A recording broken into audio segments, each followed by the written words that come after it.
Friends, நான் Ashwin global எஜுகேஷன்லேருந்து Viji பேசுகிறேன். இன்றைக்கி நம்ம என்ன பேச போகிறோம் அப்படின்னா, ஃபர்ஸ்ட் ஆஃப் ஆல் இன்றைக்கி 12th ரிசல்ட் வந்திருக்கு. ஸோ எல்லாருமே நல்ல மார்க் எடுத்துருக்கீங்க, எல்லாருக்குமே கங்க்ராட்ஸ். ஸோ நீங்கள் நான் நிறைய விஷயங்கள் உங்களோட டிஸ்கஸ் பண்ணலாம் அப்படின்னு நினைக்கிறேன். என்ன அப்படின்னா, மார்னிங்லேருந்து எனக்கு நிறைய கால்ஸ் என்னென்னா 12th மார்க்கையும் எம்பிபிஎஸ் படிக்க போகிற டாக்டர் பசங்க எல்லாமே இருந்தேன். நீட்டையும் மெர்ச் பண்ணி நிறைய பசங்க கொலாப்ஸ் ஆகிட்டீங்க. அதனால நிறைய பேர் எம்பிபிஎஸ்ஸே வேண்டாம், நான் டிஃபார்ம் போகிறேன் அப்படின்ற பசங்க வரீங்க.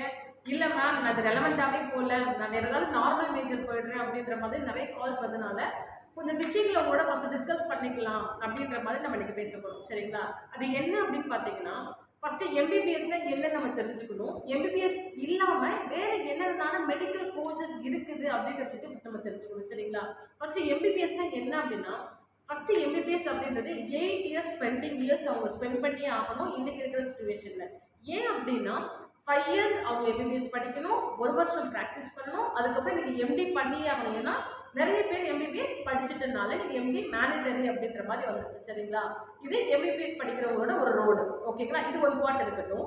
ஆனால் எம்பிபிஎஸ் இல்லாமல் படிக்கிறதுக்கு நிறைய ஆப்ஷன்ஸ் இருக்குது. ஆனால் அது யாருமே பார்க்கறது இல்லை. ஏன்னா பிறக்க மொழியை பண்ணது என்ன ஃபிக்ஸ் பண்ணிட்டோம், என் பிள்ளை டாக்டராக தான் ஆகணும் அப்படின்ற ஒரு மைண்ட் செட் வந்ததுனால யாருமே எம்பிபிஎஸ்ஸை தாண்டி வேறு என்னென்னலாம் இருக்குது அப்படின்றத யோசிக்கிறதே கிடையாது. என்னென்ன இருக்குது அப்படின்னு பார்த்தீங்க அப்படின்னா, டிஃபார்ம் இருக்குது, பிஃபார்ம் இருக்குது, நர்சிங்லேயே ஸ்கில் ரெலவெண்ட்டான டாக்டருக்கு அசிஸ்டண்ட்டாக போகிற கார்டியா இருக்குது, அதே மாதிரி நியூரோ இருக்குது, அதே மாதிரி டயலாசிஸ் இருக்குது. ஸோ இந்த மாதிரி நிறைய கோர்சஸ் ஸ்கில் ரெலவெண்ட்டாக இருக்குது. இல்லை மேம், எனக்கு இன்ஜினியரிங் பிடிக்கும், சேம் எனக்கு மெடிக்கலும் சயின்ஸும் எனக்கு பிடிக்கும் அப்படின்ற மாதிரி வந்தீங்கன்னா பயோடெக்னாலஜி அந்த மாதிரி போயிடலாம்.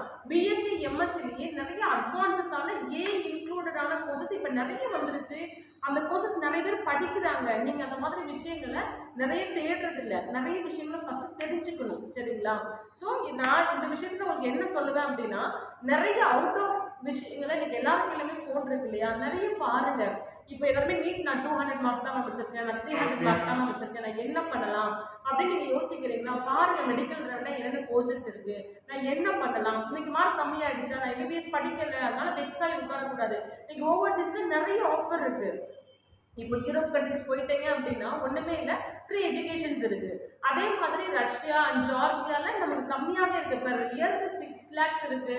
ரஷ்யா சைடெல்லாம் பெர் இயர் 2.5 3.5ல் அமௌண்ட் பண்ணி கட்டி படிக்கிற இடங்கள்லாம் இருக்குது. ஸோ இந்த மாதிரி விஷயங்களை நிறைய கன்சல்டன்சிஸ் இருக்குது இல்லையா, இங்கெல்லாம் நீங்கள் கேட்டு விசாரித்து மேம் இதை நான் எப்படி போகிறது, நான் இவ்வளோ தான் மார்க் எடுத்திருக்கேன், நான் என்ன பண்ணலாம் அப்படின்ற விஷயத்தை நீங்கள் கேட்டால் தான் உங்களுக்கு நிறைய விஷயங்கள் தெரியும். சரிங்களா?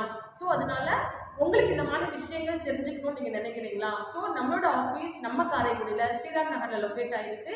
ஸோ இதில் நம்மட்டான தகவல் நீங்கள் தெரிஞ்சுக்கணும் அப்படின்னா எங்களை காண்டாக்ட் பண்ணுங்கள். நம்மளோட நம்பர் இந்த வீடியோவில் கீழே ஸ்லைட் ஆகிட்டு இருக்கும். நம்மளோட காண்டாக்ட் நமக்கு கால் பண்ணி நிறைய விஷயங்கள் நீங்கள் தெரிஞ்சுக்கோங்க. Anyway thank you guys. நிறைய விஷயங்கள் வாங்க பேசலாம், டிஸ்கஸ் பண்ணலாம். தேங்க்யூ.